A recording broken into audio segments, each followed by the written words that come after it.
My sister's boyfriend gave me a ride home from university, but she accused me of stealing him. Then, when he broke up with her because she threatened to unalive herself, she blamed me for it. It all started when my sister's boyfriend, Adam, offered me a ride home after evening classes at university. I didn't think much of it, just a simple favor since we happened to be heading to the same neighborhood. I've known Adam since high school, we're the same age, 19, and now we share some classes. He and I weren't close friends, but we'd grown friendly enough, especially after he started dating my older sister, Kate. I want to clarify, I have no feelings for him, and our friendship is purely platonic. Still, Kate wasn't thrilled about me talking to Adam, which I understood. So, I kept my distance, staying respectful of her boundaries. That night, after class, Adam asked if I wanted a ride. I nodded, tired and overwhelmed, and fell asleep during the drive. When we arrived home, I was about to head to my room, but Kate suddenly grabbed my arm, pulling me back, eyes blazing. She demanded to know why Adam and I came back together. Adam tried to explain, but Kate snapped, shouting over him, telling him to stop defending me, to stop talking for me. Her voice was so loud it drew my parents, who rushed out in concern. Instead of calming down, Kate erupted into a frenzy, accusing me of being jealous, claiming I was desperate for attention from men, and calling me desperate and clingy. Her grip on my wrist was painful, nails digging in. I yanked away, and she shoved me. Adam stepped in, trying to hold her back, but she shrieked and started crying, insisting he stop defending me because he's her boyfriend, not mine. My parents tried to intervene, but Kate was shaking uncontrollably, breathing heavily, her face twisted with rage. I was stunned, scared, really. My mom told me to leave the room, saying I was making her worse, and I obeyed. I could hear her sobbing, her voice trembling with fury and heartbreak. I stayed in my room, trembling, feeling a mix of confusion, guilt, and fear. I wondered if she was having a panic attack or a breakdown.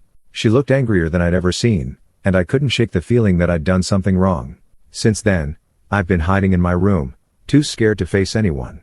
My parents seem to think I'm partly responsible for her reaction, and I feel isolated, misunderstood. Adam texted me later, asking if Kate was okay. I haven't left my room since, haunted by the scene and her anger. Sorry for the silence. I had to step back from social media after some harassment.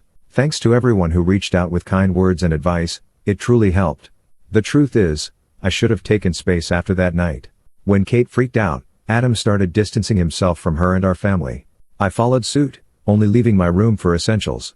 My mom told me to do this, worried about how Kate might react, especially since Adam wasn't talking to her much.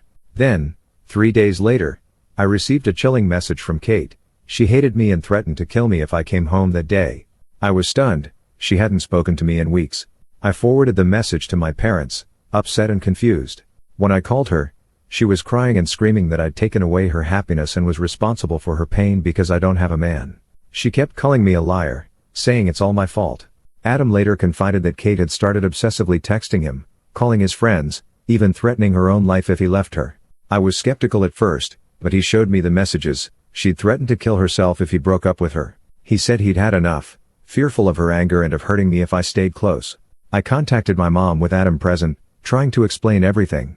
She was furious, telling me I shouldn't be talking to someone who hurt Kate so badly. She dismissed Adam's side, insisting I was only making things worse. I begged her to understand, but she brushed me off, telling me to stay away from Adam and Kate. I felt overwhelmed, crying in the school library. Kate kept texting, demanding to know where I was and why I wasn't home. I stayed with a friend in her dorm for a few days, too scared to return. My parents insisted I come home, claiming I was overreacting. I was terrified. She'd threatened me, and I didn't trust her not to do something worse. I spoke to her on the phone, and she said she didn't mean her threats, but I couldn't believe her. They accused me of trying to tarnish Kate's reputation by involving others. I turned my phone off for a while to avoid her calls and threats. One Saturday, my parents showed up at my campus, looking for me. Adam and a friend saw them, and Kate spotted them too. Adam avoided her, warning me to be careful. My friend told her I was with Adam, and my parents told her to tell me to come home. I didn't want to face them, so I packed a bag with my friend's help and left.